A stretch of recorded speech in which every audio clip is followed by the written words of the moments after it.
Hello friends, first of all thanks for being here in my YouTube channel। आज हम electronic अभिविन्यास के बारे में पढ़ेंगे। ठीक है, देखेंगे कि 1 से 30 तक इलेक्ट्रॉनिक विन्यास किस प्रकार भरे जाते हैं और 1 से 30 तक अपवाद देखेंगे, कुछ इम्पोर्टेंट अपवाद जो IIT-JEE के पॉइंट ऑफ व्यू से इम्पोर्टेंट है, इलेक्ट्रॉनिक कॉन्फ़िगरेशन एंड एक्सेप्शन और अब्बाऊ नियम की सीमाएं के बारे में बात करेंगे आज। ठीक है, तो इस टॉपिक को स्टार्ट करने से पहले मैं आपको एक अबाउ रूल बता देता हूँ।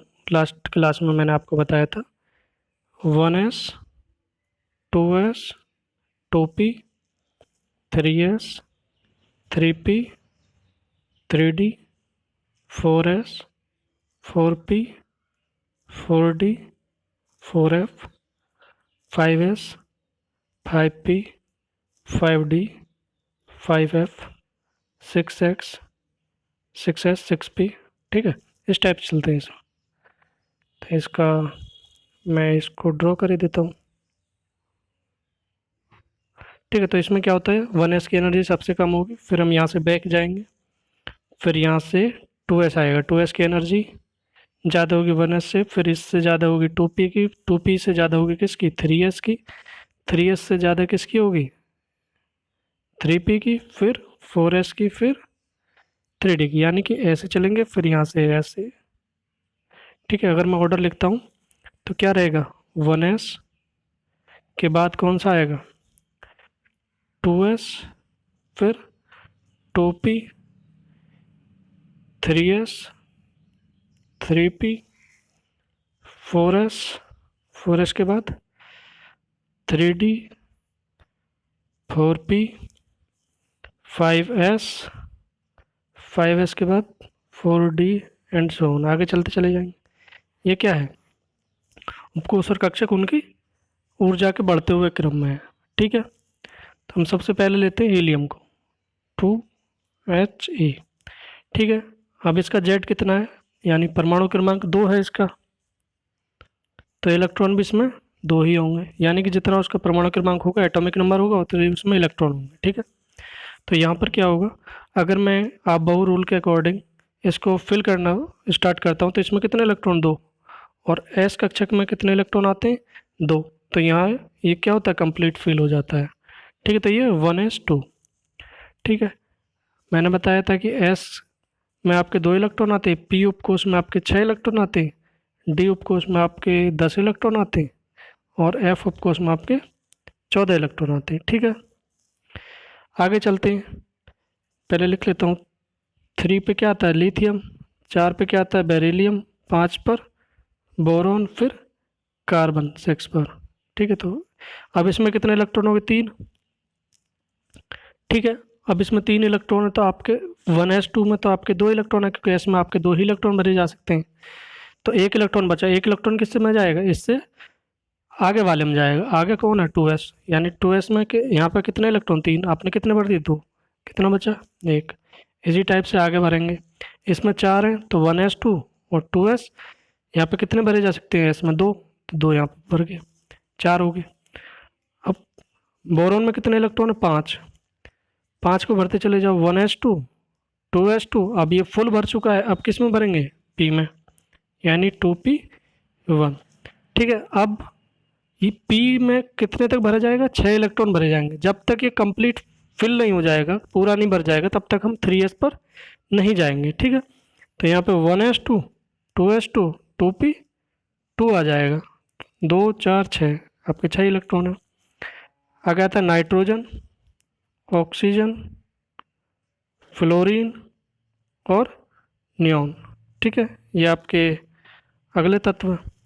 तो यहाँ पर आपका 7 है, 7 इलेक्ट्रॉन, 7 इलेक्ट्रॉन कैसे भरोगे 1s2 2s2 2p3। आगे ये तो आपके सेम रहेंगे, यहाँ पे क्या आ जाएगा 2p4, ये सेम रहेंगे, यहाँ पे क्या आ जाएगा 2p5, ये आपके सेम रहेंगे 1s2 2s2 2p6। अब p में कितने 6 इलेक्ट्रॉन आ सकते हैं, ये आपका कंप्लीट फिल हो गया। अब इससे आगे किस में भरे जाएंगे 3s में।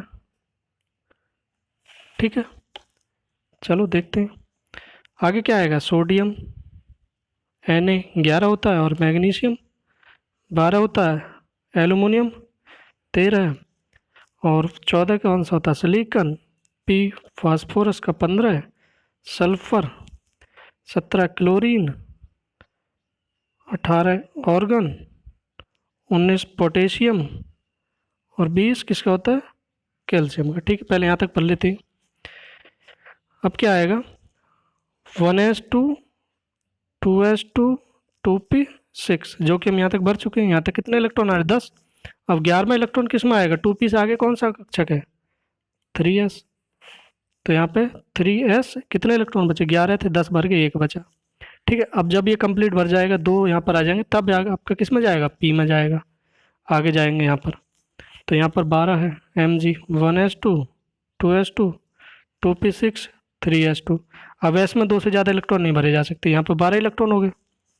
अब किस में जाएंगे 3p में जाएंगे।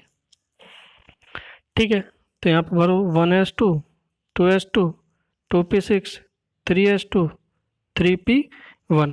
अब यहाँ से आगे अगले कक्षक में 4s में तब तक नहीं जाएंगे जब तक ये कंप्लीट फिल नहीं हो जाएगा आपका p और p उपकोष। ठीक है, तो आपका ये यहाँ तक सेम रहेगा क्योंकि 13 इलेक्ट्रॉन थे या 14 इलेक्ट्रॉन है, तो यहीं पर क्या हो जाएगा 3p2 हो जाएगा। इसके लिए सेम रहेगा, ये 3p3 हो जाएगा और ये आपका सेम है। यहाँ पे कितना हो जाएगा 3p4 हो जाएगा। ठीक है, यहाँ पे कितना हो जाएगा 3p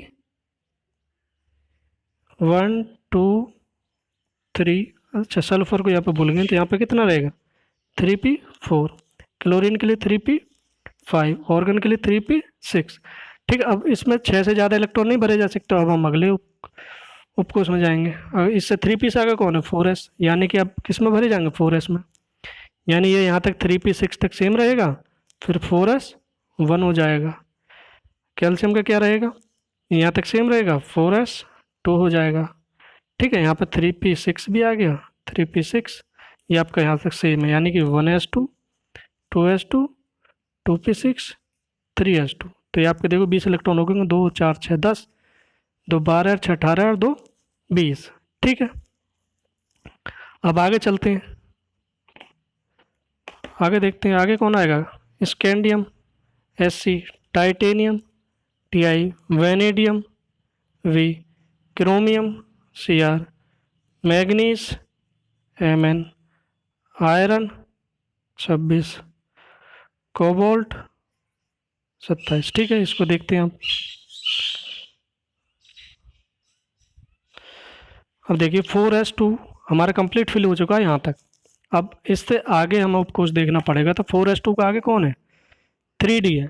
ठीक है, यानी कि हमारा अब क्या रहेगा 1s2 2s2 2p6 3s2 3p6 4s2। यहाँ तक कितने इलेक्ट्रॉन हो गए 20। अगला क्या था 3d, यानी इसमें 1 इलेक्ट्रॉन आएगा। अब जब तक ये इसमें 10 इलेक्ट्रॉन नहीं हो जाएंगे तब तक हम इससे आगे वाले ऊर्जा वाले उपकोष में नहीं जाएंगे। तो यानी कि आपका यहाँ तक 20 इलेक्ट्रॉन हो गए, 3d2 20 और 2 22 हो गए, क्योंकि अब 22 इलेक्ट्रॉन है, टाइटेनियम है ये, तो 20 तो यहाँ तक हो गए आपके, 2 ये 20 2 22। ये सेम रहेगा 3d3 हो जाएगा, ये सेम रहेगा 3d4 हो जाएगा। यहाँ पे लिख लीजिए, इसको यहाँ तक लिखते हैं हम 4s2 4s2 4s2। तो इसमें क्या होता है, ये एक अपवाद होता है। ठीक है, यहाँ पर क्या होता है इस 4s2 और 3d की जगह क्या होता है 4s1 और 3d5 हो जाता है, यानी कि यहाँ से 1 इलेक्ट्रॉन यहाँ चला जाता है।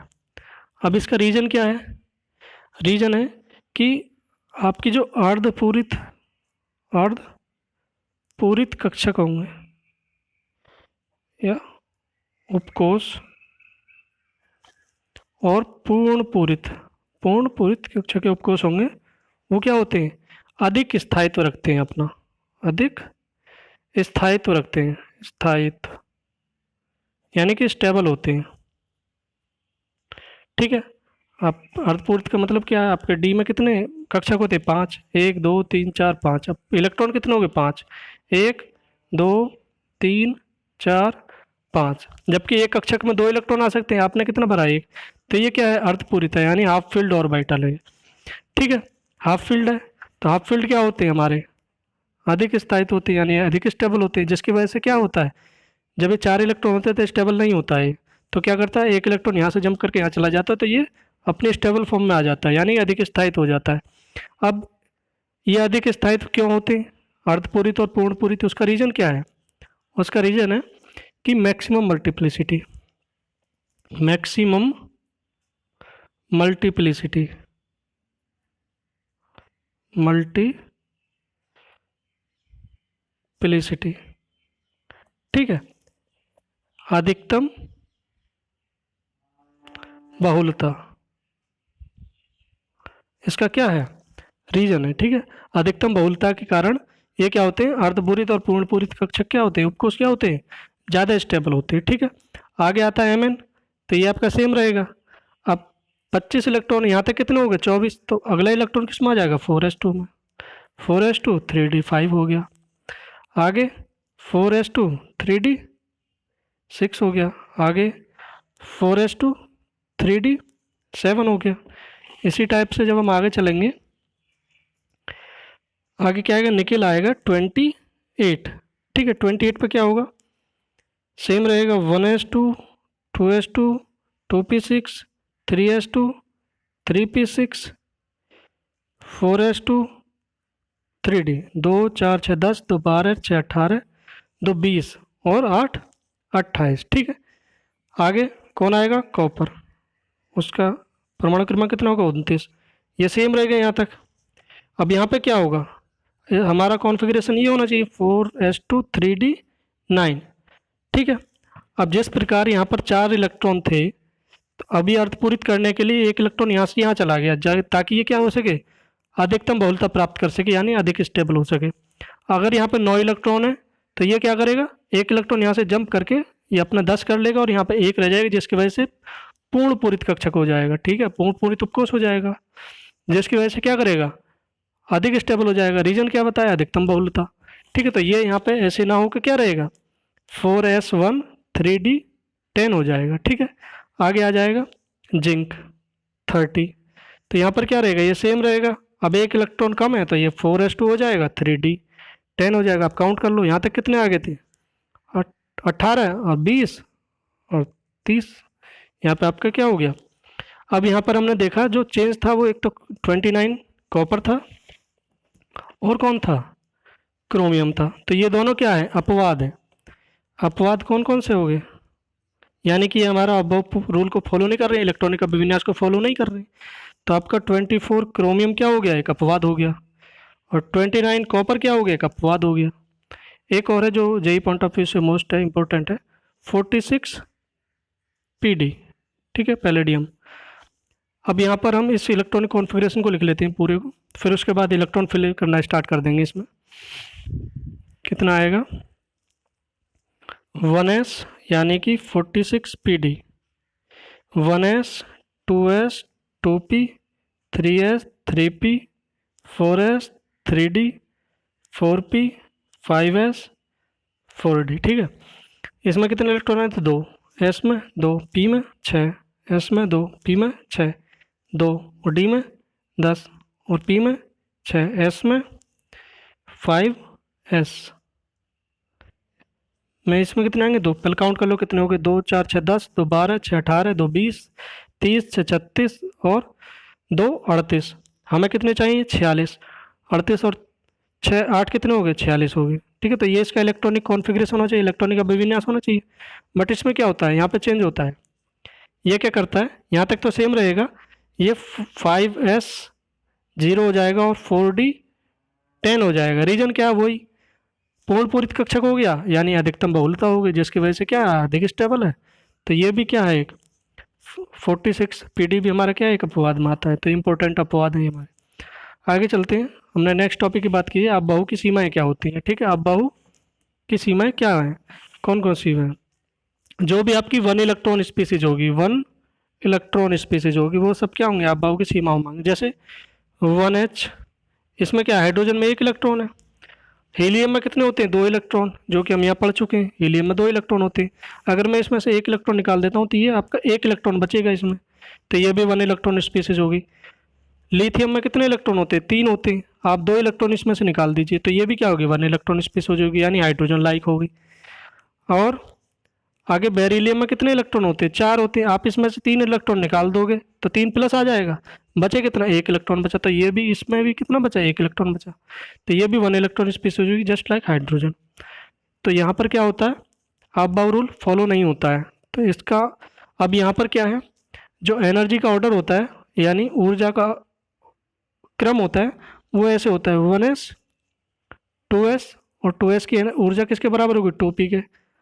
आगे 3s की ऊर्जा 3p के बराबर होगी, और 3p की ऊर्जा 3d के बराबर होगी। आगे ऐसे चलता चला जाएगा। जबकि अब्बाव रूल क्या कहता है? ये सब क्या है? एनर्जी के ऊर्जा के बढ़ते हुए क्रम में, यानी कि ऐसे ऊर्जा बढ़ रही है, इधर से इधर जाने पर क्या हो रही है? ऊर्जा बढ़ती जा रही है। बट यहाँ पर क्या है? 1s तो ठीक है, यहाँ पर 1s ठीक है। आगे क्या होता है? यहाँ पे 2s की ऊर्जा कम है 2p से, ठीक है।